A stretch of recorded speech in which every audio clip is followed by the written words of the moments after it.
पूर्व उपराष्ट्रपती धनखड कुठे आहेत? राज्यसभेत मोठ्याने बोलणारे आता एकही शब्द का बोलू शकत नाहीत? राहुल गांधींचा सवाल।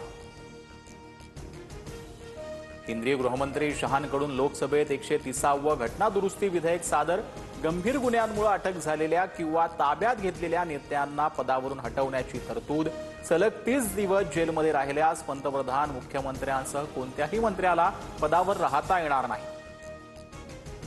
आपण मध्ययुगीन काळात जात आहोत। मध्ययुगीन काळात राजा कोणालाही हटवू शकत होता।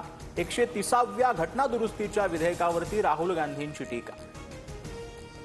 सीडीएसडीचे प्रमुख संजय कुमार यांच्या विरोधात नाशिकमध्ये गुन्हा दाखल।